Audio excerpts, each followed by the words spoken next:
I'm 39. It's wild how fast time flies. It feels like just yesterday I was meeting 24-year-old Andrew outside the nursing school entrance. And today I'm setting the table for his birthday dinner. My hands move automatically. Plates, napkins, and the Napoleon cake I spent all last night making.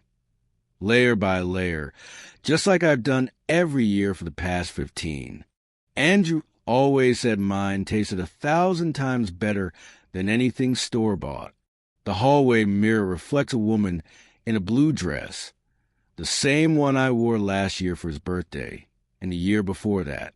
I see fuller hips, a second chin that refuses to disappear even under foundation, 180 pounds at 5'3".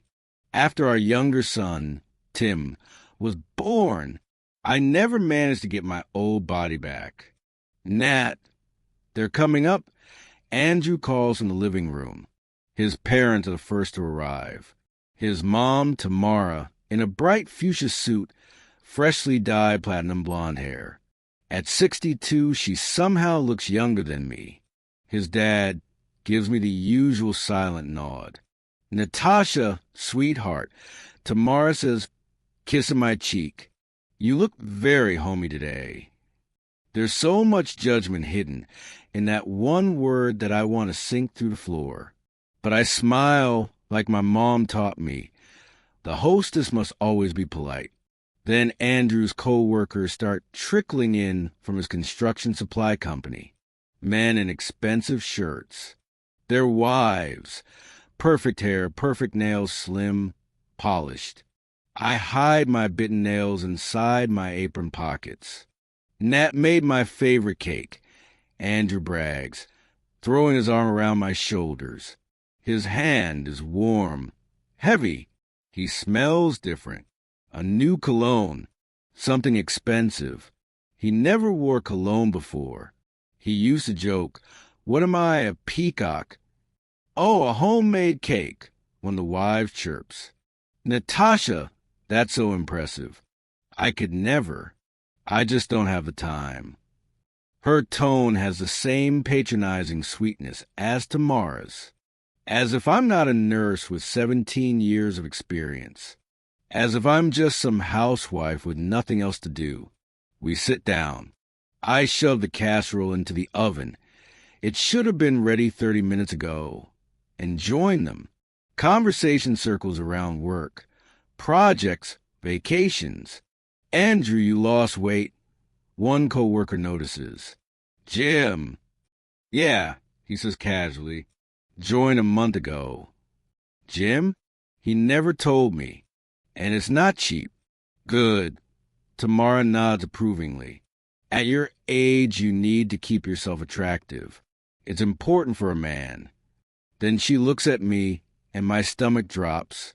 Andrew, your wife really let herself go. Her voice is sweet as honey, but her words sting like wasps. A man needs a well-kept partner your age, not. She trails off. Silence hangs in the air. Someone coughs awkwardly. The wives look down at their plates. My face burns. My throat tightens. I wait, beg, for Andrew to say something. Anything. Mom, stop. Or, Natasha has 2 kids, a job. But he says nothing, just gives a shy smile and changes the topic. The rest of the night passes in a blur. I serve food, clear plates, cut the cake that suddenly tastes like cardboard. By 11, guests leave behind piles of dishes and a heavy knot in my chest. Good night, huh? Andrew says, unbuttoning his shirt. I quietly pack leftovers for the kids. They love my potato salad. Andrew, I begin carefully. Maybe we should join the gym too? Together? Why would you? He frowns. You barely have time as it is. Work, kids, house. He showers. I change into a new pink nightgown with lace. The one I saved for 3 months to buy. I wanted to surprise him. When he comes out, I hug him gently. He smells expensive. Clean. Not mine. I'm tired, Nat, he says, stepping away. Maybe another time. Another time. I've heard that for weeks. Maybe months. When did you get the cologne? I ask lightly. He hesitates. A co-worker recommended it. Said it was good. He grabs his phone and disappears into the bathroom. The door closes. His voice drops to a whisper. He never used to hide phone calls. I lie alone in bed. He laughs quietly behind the bathroom door. He hasn't laughed like that at home in ages. I close my eyes and remember our wedding 15 years ago. How he carried me over the threshold. How he kissed the freckles on my nose and called me his little red witch. What happened to us? After our first son, Daniel, I bounced back fast. After Tim, it was harder. But it's not just the weight. We used to talk about everything. Now he eats in silence, scrolling through his phone. There's a password now. There never was before. He comes to bed, turns his back to me, and falls asleep instantly. We used to fall asleep wrapped in each other's arms. In the morning, Daniel asks, Mom, why doesn't Dad eat dinner with us anymore? 13 years old, and already noticing everything. Dad's busy, I say. A big project. Grandma Tamara said you're fat. Tim blurts suddenly. Daniel elbows him. Shut up, idiot. I tell them not to listen to adults' nonsense, but inside, something cracks. At work, my mentor Zena, a nurse with 35 years in the field, looks at me closely. Natasha, you don't look okay. I shrug it off, but she sees right through me. I tell her, carefully, about the gym, the cologne, the phone, the late nights, the silence. She listens quietly, then says, men hit a crisis around 40. They want to feel young again. But whatever's going on, don't stay silent. Silence kills marriages. Her words stay with me all day. Maybe I'm imagining things. Maybe he's just tired. Maybe I'm the one overthinking. That evening I wait for him until 8. By 8:30 I put his dinner in the fridge. At 9 I tuck the kids in. At 10 he calls. Nat, the meeting ran late. I'll eat at the office. Don't wait up. I say okay. Hang up. And something inside me snaps. I open his social media. He rarely posts, but maybe there's something new.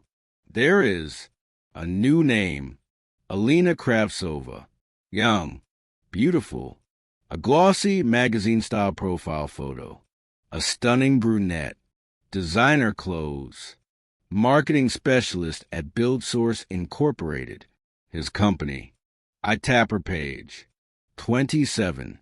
Photos from restaurants, gyms, vacations. A bright, polished life.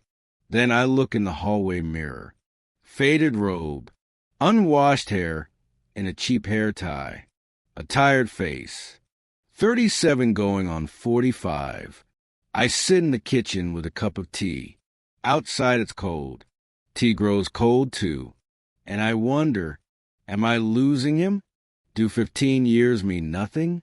Can all of this fall apart because a younger woman walked into his life? Or is it me?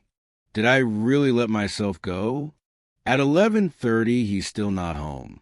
Tomorrow, I tell myself we talk. Whatever the truth is, I need to hear it. A week passes. I try to talk to him, but every time I look at his tired face, I freeze. What if I am wrong? What if it's all in my head? Then, Wednesday morning, Andrew rushes into the kitchen with a confused, almost panicked look on his face. Natasha, have you seen my phone? No, I say while flipping pancakes. Where do you usually leave it? Damn, I'm already late. He digs through his jacket pockets. Probably left it in the bedroom. He grabs his keys, kisses me on the cheek for the first time in a week, and rushes out the door. "If you find it, call my work number," he yells from the hall. The door slams. The kids finish breakfast. I walk them to school, come home to clean, and suddenly I hear a familiar ringtone. Andrew's phone, in the bedroom, between the pillows. I pick it up, and the screen lights up. "Miss you, love. When will I see you?" Red heart. My heart nearly punches through my ribs. My hands shake so hard I almost drop the phone. Love. A heart. That's no work message. Password. Andrew always uses Daniel's birthday, 1910. My fingers enter it automatically. The phone unlocks. I open a message thread, and my world falls apart. Alina, dozens of messages, heart emojis, pet names, plans, memories. "My darling, I can't wait to see you." "Andrew, you kiss me like you're trying to drive me crazy. When will you tell the truth? I'm tired of hiding." I scroll up. The first message is from 5 months ago. October, when I baked him a cake for his name day. When I was happy he finally started dressing nicer. When I bought a new stove on credit so I could cook better meals for our family. Photos. Alina in a restaurant. Alina inside his car. Alina in a hotel room. Young, beautiful, polished, everything I'm not. 7 tonight, same place. Yes, my sunshine. I'll tell my wife it's a meeting. A meeting. How many meetings did I believe these months? How many late nights? How many lies serve like truth? I keep scrolling. What if your wife gets suspicious? Natasha? She doesn't notice anything except the kids and her pots. She didn't even notice I lost weight. Didn't notice? I praise him. Told him he looked great. Told him I was proud of him. When will you divorce? Soon, baby. I just need to prepare the ground. We have kids, but I'll be with you. I promise. A tear hits the screen. 15 years of marriage. 2 kids.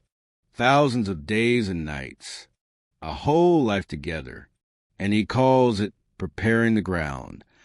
The front door slams. Footsteps. Nat, I came back from my phone. Andrew calls. I wipe my face quickly, though my hands won't stop shaking. He walks into the bedroom. You found it? He reaches for it. I found it. I say, my voice trembling. And I found something else too. Who is Alina? Andrew's face turns pale. For a split second, panic. Then he masks it. Alina? He repeats like he's hearing the name for the first time. She's a co-worker. Why? I show him the screen. Just co-workers? I ask. He snatches the phone, scrolls, and I watch an entire storm of emotions hit his face. Fear, guilt, anger. Nat, this isn't what you think. What is it then? My voice cracks. 5 months of messages? My love, I can't wait. That's work-related. Look, he runs a hand through his hair. Yes, we're close, but it doesn't mean anything. Doesn't mean anything? I scream. You kiss her, take her to restaurants, to hotel rooms. You tell her you love her, and that means nothing. Andrew snaps. Yes, I have someone. Okay. And do you know why? Because living with you is impossible. The words slice deeper than any blade. You've turned into a housewife. You don't care about anything but kids and cooking. When's the last time you read a book? Or talked about anything but school lunches and laundry? I work. I sob. I take care of the house, the kids, you. Yes, you're a good homemaker, he says coldly. But I didn't marry a maid. I wanted a partner. Instead, I got this. He gestures at me with disgust. He leaves. The door slams. My knees give out, and I collapse onto the bed, sobbing. 15 years. I thought I was a good wife. Turns out I was just convenient. An hour later, the phone rings. Nat, I'm sorry. Andrew's voice is tired. I shouldn't have said it like that. Let's talk calmly tonight. Okay, I whisper. I call Zena, crying so hard I can barely speak. She drops everything, shows up with valerian drops and a pack of cheap cigarettes. Natasha, she says softly, stroking my hair like I'm a child. It hurts, I know, but listen to me. You are not responsible for his betrayal. He's the one who made a choice. But he's right, I sob. I have let myself go. Stop that, she snaps. You raised 2 kids, worked full-time, ran a whole household. And what did he do? Brought home a paycheck? That's not a heroic act. That's bare minimum. By evening, I've calmed down a little. The kids are with our neighbor. I told her I was sick. Andrew arrives at 8, sits across from me at the kitchen table. He looks lost. Nat, I didn't want you to find out like this. How did you want me to find out? I ask, or were you just not planning on ever telling me? He stays silent. Tell me about her, I say, quietly. What does she give you that you don't have at home? He hesitates, then, she's young. She understands me. With her, I feel alive. Nat, I'm 39. I realize life is passing me by. And what am I? My voice trembles. Dead. We can fix this, I whisper desperately. I'll lose weight. I'll go to salon. I'll dress better. It's not about weight, he says gently. It's not about looks. I just don't feel the same anymore. I shake my head. And the kids? Daniel, Tim, they adore you. I love them, he says softly. I'll be here for them. I'll support you financially. I'll take them on weekends. But I can't keep living like this. Please, I beg, give us another chance. He hesitates. I'll think about it for a couple days. But Nat, don't get your hopes up. The next morning, I go to see his mother. Maybe she'll talk to him. Maybe she'll remind him about family. Tamara opens a door wearing a silk robe, full makeup, perfect hair. She looks like a magazine cover, even at home. Natasha, she says coldly, what brings you here? I tell her everything about Alina, the affair, the divorce threat. I ask her to talk to Andrew. She listens with a blank face, then says, I told you before, men must be taken care of. You let yourself go. Of course he looked elsewhere. Please, I whisper. We're family. Family, she laughs. Oh, sweetheart, you're nobody to us. Just the mother of our grandkids. If Andrew found a real woman, someone worthy, I'm glad for him. Maybe now he'll finally be happy. I stare at her, horrified. 15 years I treated her like family. Endured her comments, her coldness. And for what? She told me to leave. I say, exhausted, don't come whining to me. If you can't keep your husband, you don't deserve him. I run out of her apartment in tears. 3 days after that visit, Andrew comes home during the day. The kids are at school. He's carrying 2 suitcases. Natasha, I'm sorry, he says without meeting my eyes. I made a decision. I stand in the bedroom doorway and watch him fold shirts, suits, underwear, things I've washed and ironed for years. Don't go, I whisper, please, forgive me. He zips a suitcase shut. I already rented an apartment, he says. I'll transfer $25,000 a month for kids. I cry. 15 years of our life. He calls it a mistake. These 15 years were a mistake, he says at the door. I'm married too young. With Alina, I feel alive. So, with me, you were dead? I scream after him. The door closes. I walk through the apartment alone. Open his empty closet. Only a few lonely hangers left. I fall onto our bed and bury my face in a pillow that still smells like his cologne. At 3, the kids come home from school. Daniel sees my tear-streaked face right away. "Mom, what happened?" he asks and hugs me. "Where's Dad?" he wants to know. Suddenly I realize I have to be strong. For them. Only for them. YouTube voice. Dear friends, we'll continue this story very soon. If you're following Natasha's story, please like the video and subscribe to the channel. Thank you for staying with us and listening. It really means a lot. After Andrew leaves, I sit at the kitchen table and try to find words. How do you explain to your children that Dad won't be living with us anymore? How do you tell them the life that looked so solid just fell apart in a single moment? Daniel and Tim are doing homework in their room, laughing like nothing happened. They still don't know their world has changed forever. "Boys, come to the kitchen," I call. They sit down. Daniel understands at once this is serious. He has his father's concentrating face. Tim swings his legs and examines a scratch on the table. "Guys," I begin carefully, "Dad won't be living with us anymore." Silence. Daniel frowns. Tim looks up. "What do you mean he won't? Where will he be?" Tim asks. "He has his own apartment now." I say, trying to keep my voice steady, "But he's still your dad. He'll come see you on weekends." "He left us." Daniel explodes, his face burning red. "He's heard something, maybe from the neighbor. 13 years old, and already understanding more than he should. You left us because of some woman," he spits. "Alina or whatever. I heard you arguing." Tim starts to cry. "Mom, will Dad come back? If we behave, maybe he'll come back." I hold my little boy so he can press into my shoulder. He's thin and fragile, 9 years old, and already blaming himself for what adults do. "Timmy, baby," I whisper, "this is not your fault." Not at all. Sometimes grown-ups stop loving each other. That's not because of anything you did. "I hate him," Daniel says, crying. "A traitor.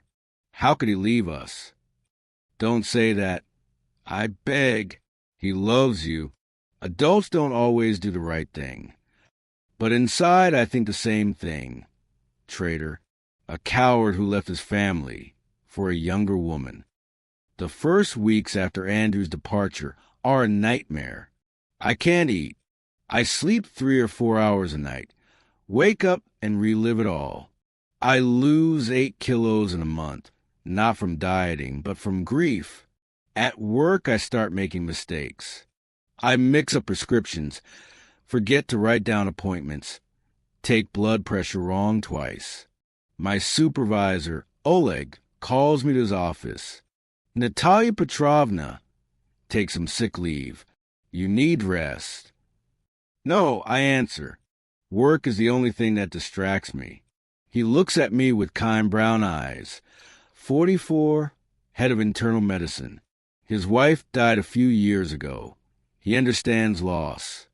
"If you need help, ask," he says softly. Money becomes a problem, something I rarely thought about before. Andrew follows through. He transfers the $25,000 he promised. My salary is $37,000, so together we have $62,000 for the three of us. I sit with a calculator and add things up. Groceries $18,000, utilities $7,000, kids' clothes $5,000, Daniel's karate and Tim's art classes $4,000, school supplies $3,000, total $57,000. That leaves $5,000 for unexpected expenses and for me. When was the last time I bought myself anything that wasn't from a discount store? When did I last go to a salon instead of cutting my hair in the mirror at home? A month later, my mentor Zena calls me to Cozy Cafe, that tiny spot near the clinic where we sometimes used to have coffee after shifts. "Natasha," she says, stirring sugar into her cup, "look at yourself. You aren't living, you're surviving. How do you live after everything fell apart? I ask. Zena is quiet, then tells me her story. Her husband left her at 35 for a 23-year-old secretary at his institute. She thought she'd die. She dropped 15 kilos in a month. The kids lived with their grandmother. I listen, breath held. Zena rarely shares personal things. Then something inside me shifts, not in a bad way. She says she got up, looked in the mirror, and decided she was worth more. She went to the salon, dyed her hair red, something she'd always wanted but her husband forbade, signed up for continuing education, lost weight the healthy way with a nutritionist, and eventually became the head nurse. The man who left her drank and regretted it. The young woman dumped him. Zena remarried at 42 to a good doctor and has been happily married for 14 years. She leans in. Natasha, when were you ever just Natasha? Not wife, not mother, not daughter-in-law. When were you that girl with dreams? I think back. In nursing school, I wanted to become head nurse, then department head. I wanted to learn languages, read books, travel. Then I got married, had kids, and those dreams went on hold. Don't bury yourself alive. Zena says, your life is just beginning. The next day, I go to Lily's hair studio down the street. The stylist, maybe in her 20s, has bright pink hair. So, what are we doing? She asks, running her fingers through my long, dull strands. Cut it, I say decisively. A big change. Are you sure? Long hair takes a long time to grow back. I'm sure. Strand by strand, my hair falls to the floor. With every strand falling to the floor, I say goodbye to the old Natasha, the one who spent 15 years living someone else's life, someone else's dreams. The result shocks me. A shoulder-length cut. Soft bangs, my face opens up. My eyes look bigger. I look younger. We could add some highlights. The stylist offers. You have a beautiful natural color, but a little contrast would look great. Next time, I say, this is enough for now. At the clinic, employees have access to a small indoor pool. The subsidized membership is barely $10 a month. I sign up for evening sessions after the kids are home. The first workouts are brutal. My muscles forgot what exercise feels like. I'm out of breath in 5 minutes. But slowly it gets easier. I start going 3 times a week, Monday, Wednesday, Friday. 6 weeks after Andrew left, he finally calls. Natasha, how are the kids? His voice is shaky. Cold. I answer flatly. The kids are fine. They keep asking when they'll see their father. I'll come Saturday. Take them to the park. Come for the kids. I cut him off. You and I have nothing to talk about. On Saturday, Andrew arrives in a new black Camry. He used to drive an old beat-up sedan. I guess Alina encouraged the upgrade. Daniel walks out reluctantly. Tim is excited but cautious. They drive off to the mall. I watch from the window as Andrew helps the boys into the car. He looks tired, not as happy as I imagined he would. They return 3 hours later with bags of gifts. Andrew buys them everything they point at. Toys, clothes, sweets. Trying to drown guilt in money. You think you can buy us? Daniel mutters on the stairs. Andrew looks up at him helplessly. Dad. Tim whispers, are you coming home soon? I don't know, son. Andrew says quietly. I don't know. After they leave, I head to the pool. The water washes away not just sweat, but something darker. Fear, shame, pain. Life goes on. The kids will adjust. I will adjust. We'll survive. Walking out of the clinic, I spot Dr. Oleg near the pharmacy. Natasha, he says with a warm smile. You look different. Better. I blush. My hair is still damp, my face flushed, but the new haircut suits me. I didn't mean to embarrass you, he adds quickly. It's just nice to see you smiling. Thank you, I say, because it's true. I really am feeling lighter. Maybe, he asks hesitantly, you'd like to grab a coffee if you have time? We sit in the same little cafe where I met with Zena a month ago. Oleg tells me about new treatment methods, then gently drifts into personal stories. My daughter is in medical school, he says. Dasha, 2nd year. She wants to follow my path. How old is she? 19. Smart, beautiful, just like her mother. There's a quiet sadness in his voice. His wife died 4 years ago, cancer. I know the story. The clinic knows it. And you, he asked softly. 2 boys, right? Yes, Daniel and Tim, 13 and 9.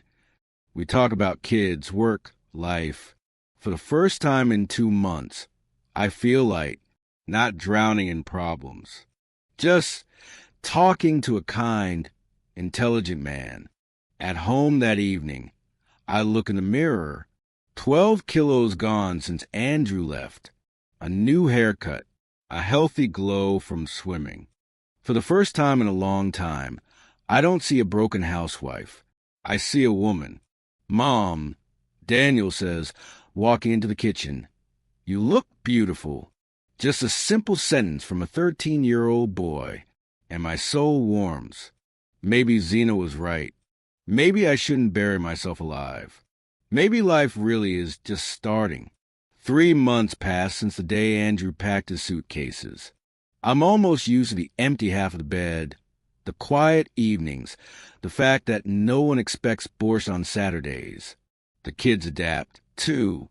Daniel grows more serious. Tim asks about his dad less and less. And then, a text message. Natasha, let's file the divorce officially. Alina wants clarity. Alina wants certainty. Not Andrew. Not us. Not our family.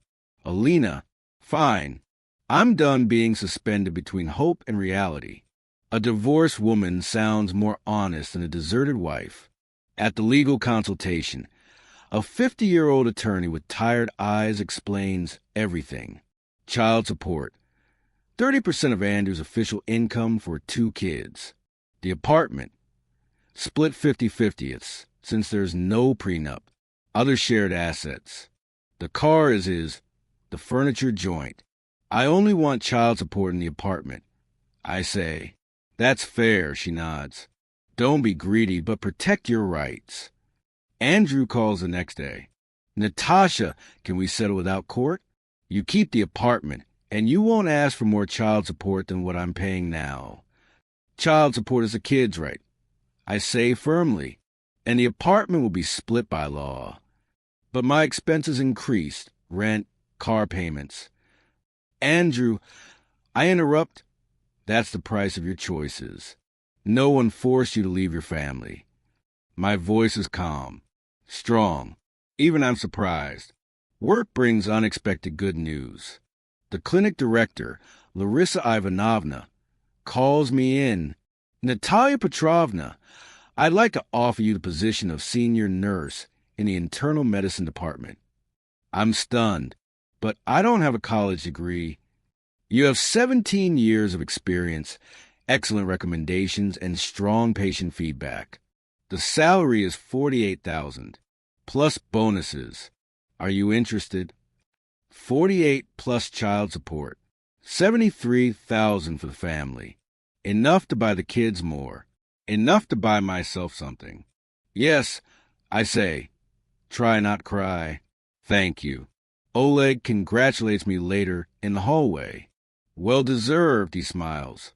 Maybe we should celebrate? Celebrate? I repeat, I mean coffee. Or maybe dinner? He blushes slightly. If that's not awkward, of course. No, I say, not awkward. Let's go. We choose a cozy little place downtown, Province Cafe. Candles, soft music, simple but lovely.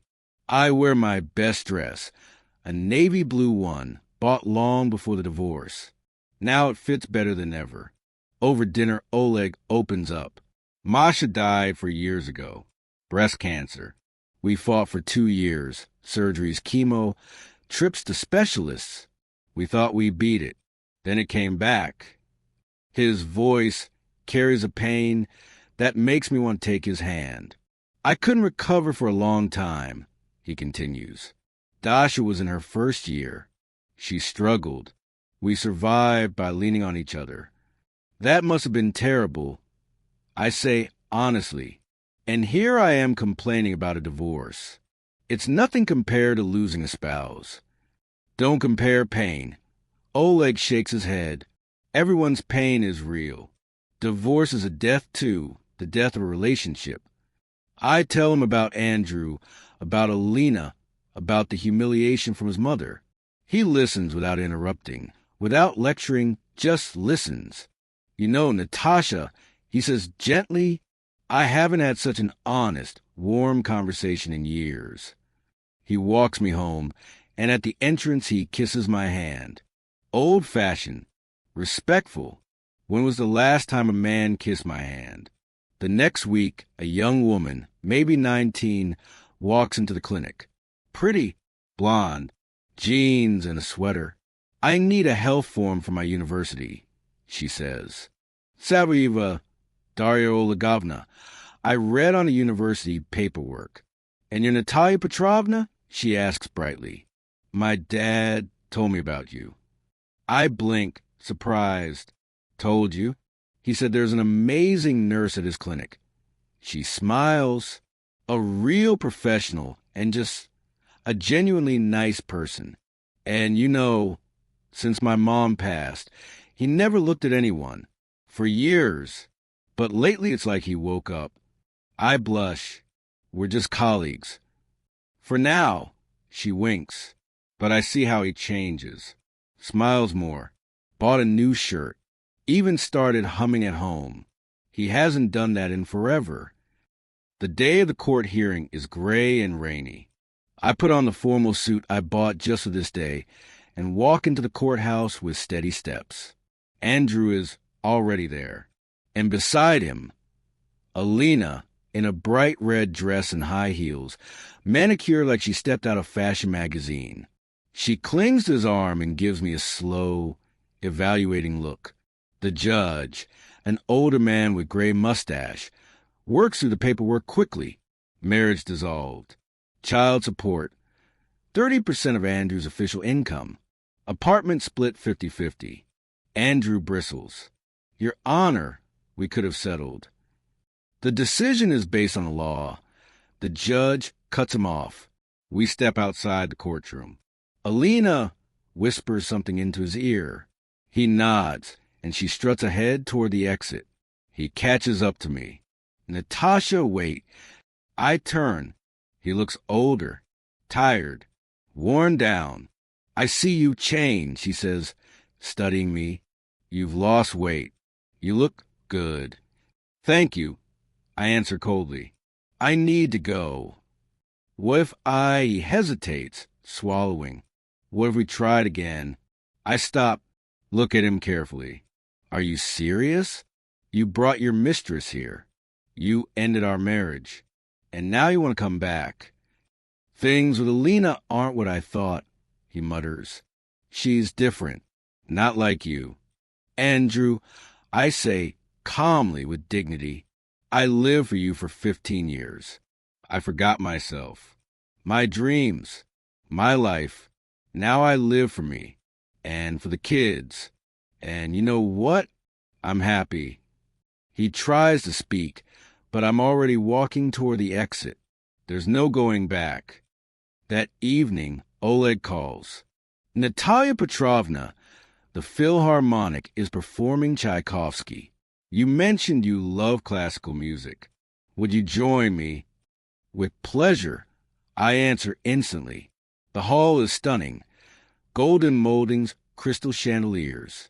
The Swan Lake fills the room, lifting every fear out of my chest. Oleg gently takes my hand. I don't pull away. After the concert, he walks me home. "Thank you for a beautiful evening," he says at my door. "When can I see you again?" "Soon," I smile, and I mean it. At home, I bring up the subject with the boys. "Guys, how do you feel about Dr. Oleg?" "He's cool," Daniel says immediately. "Not like Dad. He actually talks to people like humans." "He's nice," Tim adds, "and he talks to us." Dad was always on his phone. What if I started seeing him? Daniel looks at me seriously, like an adult. "Mom, you deserve to be happy. We're not against it." That night, standing in front of the mirror, I almost don't recognize myself. Minus 18 kilograms. 64 kilograms at my height looks great. Fresh haircut, healthier skin, new light in my eyes. My phone buzzes. A text from Oleg. "Thank you for the wonderful evening. When can we meet again?" I smile. For the first time in years, I'm truly happy. 6 months have passed since the divorce. Half a year of a brand new life. I've been seeing Oleg for 2 months now, and it's nothing like what I had with Andrew. No chaos, no emotional storms. Instead, calm, respect, understanding. He doesn't rush anything. We go to the theater, walk in the park. He often stops by just to drink tea with us. The boys like him. Daniel eagerly discusses math problems with him.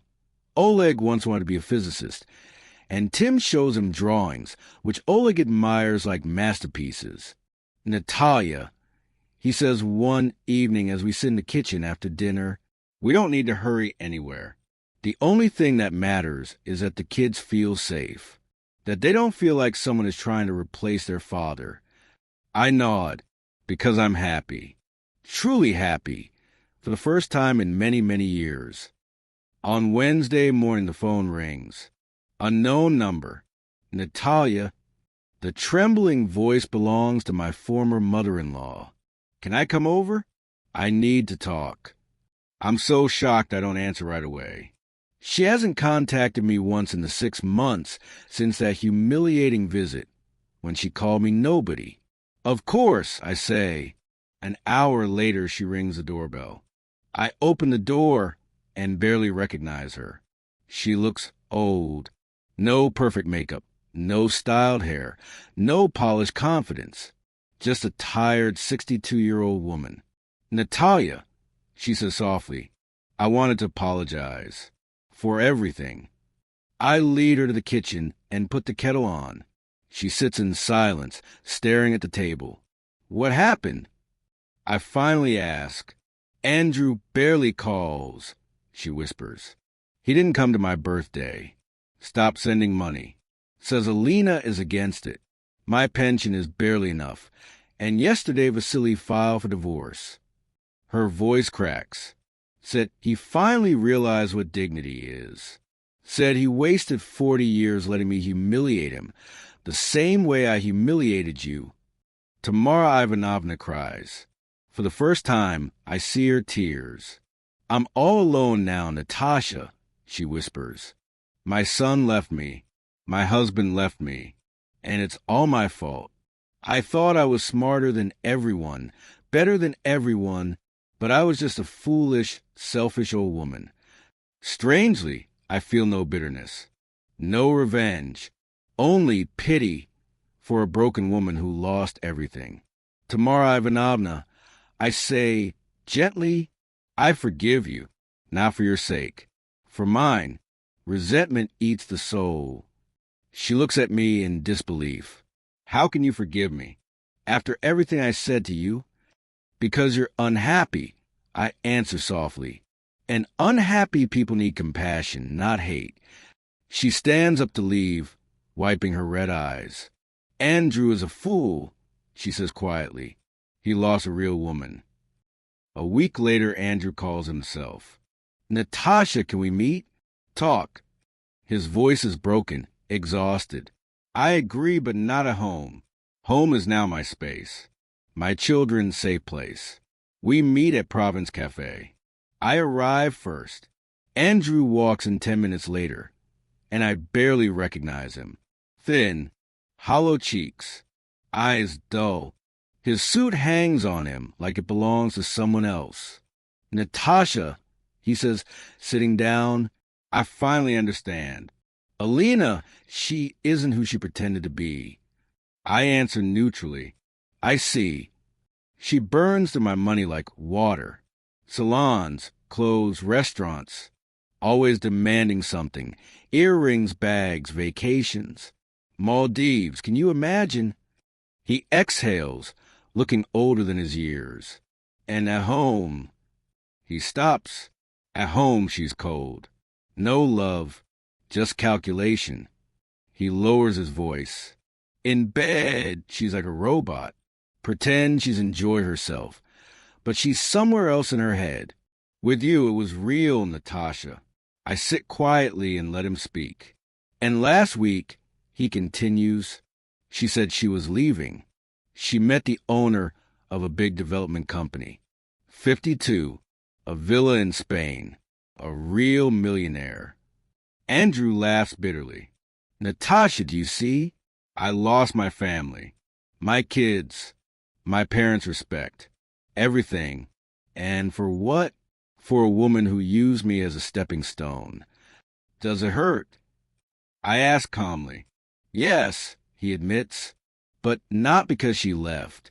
Because I realized I lost the only person who mattered. You. He leans across the table. Natasha, please, give me a second chance. I was a fool. You're the real thing. I look at him quietly. This is the man I once loved. The father of my children. The person I cried over for months. And now, I feel nothing. No love. No anger. Just emptiness. The kids need a father, he pleads. I've changed. I've learned. We can be happy again. Andrew, I say calmly, I'm not your judge. But the answer is no. Why? He raises his voice, then lowers it quickly. I admitted my mistake. You're repentant because I'm not the same Natasha who waited by the window. I say softly, I learned to live without you.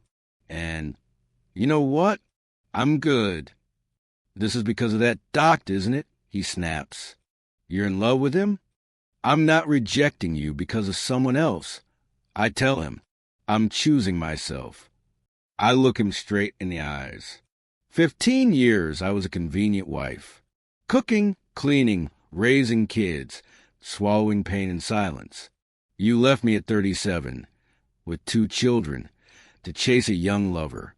And I finally understood I deserve more. Andrew begins to cry, for the first time in all our years together. Forgive me, Natasha. I was blind. I have forgiven you, I say honestly, but that doesn't mean I will return. I rise and walk toward the door. He doesn't follow. A week later he texts. Alina moved out. She left for that millionaire. I'm alone. I don't reply. A few days later, Vasily Petrovich comes to my door with a bouquet of chrysanthemums and guilty eyes. Nadashenka, forgive the old fool, he says. I stayed silent for 40 years while Tamara treated you badly. Not a man, just a coward. I invite him in and make tea. I file for divorce, he says. 64 years old, and I finally decided to live for myself. Late, yes, but better late than never. I'm happy for you, I say sincerely. He blushes like a schoolboy. I met someone, a woman named Galia, retired cook, kind, simple, laughs at my jokes, cooks well. Natasha, being with her feels easy. With Tamara, it was like walking through a minefield every day. And Andrew, I ask. Andrew is his own worst enemy, he sighs. He had gold and traded it for scraps. 39 years old, but the maturity of a teenager. He leaves, promising to introduce me to Galia someday. You like her, he says. Good woman. Saturday evening, Oleg arrives with a bouquet of roses. A moment later, Dasha shows up with a homemade cake. Dad said you're having a family dinner. She smiles. Can I join? The kids are thrilled. Daniel shows her his new computer game. Tim shares school stories. Oleg helps me set the table. You know, he says, wrapping an arm around me gently, I think this is happiness. Not fireworks or drama, but this warmth, this home. I look out the kitchen window. The autumn evening, yellow leaves, the first lights in the neighborhood, kids laughing in the living room, the smell of pie and coffee. Oleg beside me, steady, kind, real. Yes, I whisper, this is happiness. And I realize I'm no longer waiting for anything or anyone. Everything I need, I already have. A full year passes. A whole year of a new life. I sit at my desk, tallying up my year-end results like an accountant. I'm 38. Weight, 62 kilograms. Confidence, restored. Peace, found. My life is steady now. Healthy. I work as a senior nurse and earn enough to live well. Oleg and I have been together for 8 months. Outside the window, December snow swirls like glitter. New Year's Eve is just around the corner. The kids are at the table cutting paper snowflakes, and Oleg is helping them with the trickier patterns. Tim sits on his lap, watching the scissors with serious concentration. Natasha, Oleg calls from the living room. How about we go to the park tomorrow? See the big Christmas tree? In this cold, I laugh. It's supposed to be 15 below. We'll dress warm, he smiles. Right, guys? Want to see the city tree? The boys cheer. The next day we go together to Victory Park. But Oleg's acting strange, nervous, adjusting his scarf, glancing around as if searching for something. Under the giant Christmas tree, he suddenly stops. Natalia, come here for a moment. I walk over, and he drops to one knee right in the snow. He pulls out a tiny box. Natalia Petrovna, he says formally, voice trembling, will you do me the honor of becoming my wife? My heart freezes. I look at his face, kind, warm, those brown eyes full of hope and love. Yes. I cry through tears. Yes, yes, yes. The kids and Dasha jump out from behind the tree, screaming and clapping. Hooray! Tim shouts, we're going to be a real family. Mom, Daniel says, hugging me, I'm happy for you. You deserve this. And I already picked a name. Dasha laughs. Mom, Natasha, it suits you. The ring is simple gold without diamonds, but it's the most beautiful ring I've ever seen. Oleg stands, brushes snow from his knee, and kisses me. I was so afraid you'd say no. Why would I? I asked, surprised. Well, you've had a bad experience with marriage. I thought maybe you wouldn't want to risk it again. With you, I say confidently, it's not a risk, it's a gift. The following week, our clinic runs routine medical checkups for a new company. Blood pressure, pulse, basic tests. A new patient walks in, and I freeze. Alina, she looks nothing like the woman who once stole my husband. Thin, anxious, dark circles under her eyes despite heavy makeup. Her expensive clothes can't hide the exhaustion. Sit down, I say professionally. I place the cuff around her arm. Blood pressure, 140/90. Are you taking any medications? I ask. Sedatives, she murmurs. I fill out the chart silently. At the end, she suddenly says, I'm sorry for everything. I look up. For what exactly? For ruining your family. Alina, I say calmly, I don't blame you. You helped me escape a life I should have left long ago. She stares at me confused. What do you mean a wrong life? I lived 15 years being a convenient wife, not a happy woman. You changed that. But I took your husband. You took my illusions, I say gently. Thank you for that. She leaves, shaking her head. This was not the answer she expected. At home, we prepare for New Year's. Oleg suddenly says, Natasha, after the wedding, why don't we move into my house? Small place but cozy. 3 bedrooms. A garden. A garden? The boys shout. Yes. What about school? I worry. There's a great magnet program nearby. Advanced math for Daniel. An art studio for Tim. I think about it and realize I want it. A home. A garden. A place that's finally ours. 2 days before New Year's, Andrew calls. Natasha, Happy New Year, he slurs. His voice is drunk, broken. Happy New Year, I answer calmly. I lost everything, he sobs. The apartment, I sold it to pay debts. I'm living in a tiny rental in the industrial district, working in a warehouse, $18,000 a month. What happened to your money?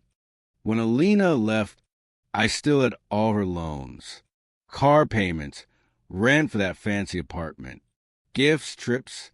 Then I was laid off. Debt piled up. I had to sell our place.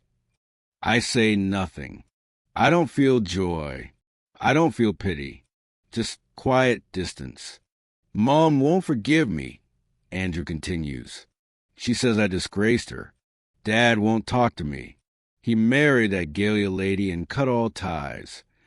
Andrew, I say gently but firmly, you're the father of my kids.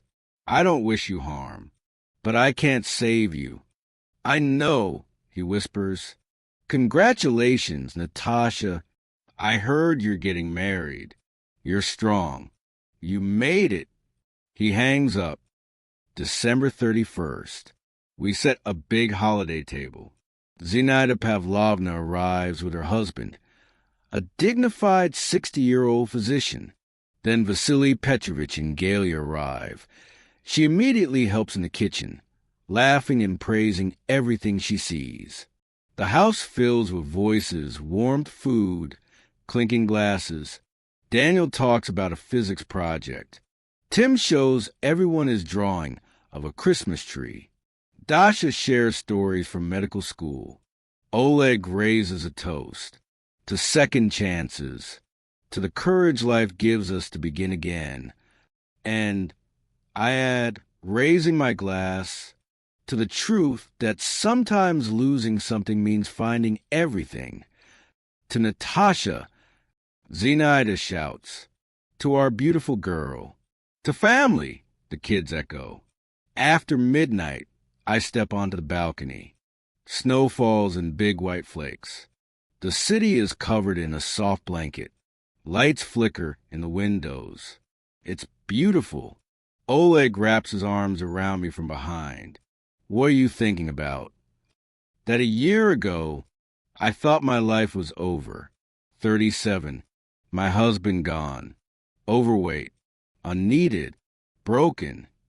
And now, he whispers, now I'm 38. I lost weight for myself, not for anyone else.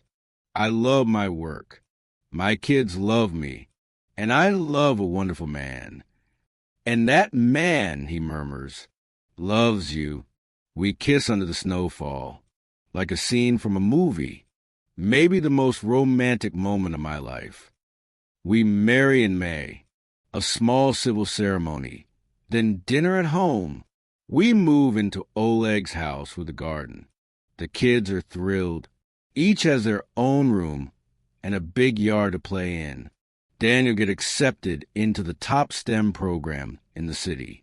Tim wins first place in a biology competition. I'm so proud. Dasha finishes her 3rd year and starts working part-time at our clinic. I teach her everything I know. Vasily Petrovich and Galia marry in April. They're like newlyweds, planning trips, laughing, living fully. Tamara Ivanovna lives alone now. She calls the kids sometimes. I never block communication. Children should know their family. But closeness, no. That chapter ended. Andrew pays child support regularly, though it's less now. He sees the kids once a month. He lives simply, works security at a mall. He's changed, Daniel tells me. More quiet, sadder. He always asks about you. If you're healthy, if you're happy. I told him you are. Very happy. Alina married that wealthy developer, but rumors say she's miserable. Her husband is controlling, jealous, doesn't let her work, monitors everything she does. A golden cage, but still a cage. Today is Saturday. I'm watering the roses in our garden, the ones we planted in spring, red and white, finally blooming. Oleg approaches with a watering can. Natasha, he says casually, how about one more? One more what? I laugh. One more baby. I straighten up sharply. A baby? Are you serious? Absolutely, he grins. The kids are grown. We're happy. And I want a child with you. But I'm 38. So what? He laughs, pulling me close. This is your second youth. Your second spring. And suddenly, he's right. Why not? Maybe. I whisper, leaning into him. Maybe you're right. I look at the garden, the house, the kids playing, my husband smiling at me with so much love. And I think, I'm 38. I started life over. I lost weight, found work I love, met a man who values me. And most importantly, I found myself again. The Natasha who got lost 15 years ago. Now I live for myself. And you know what? This is the best spring of my life. My second one. My real one.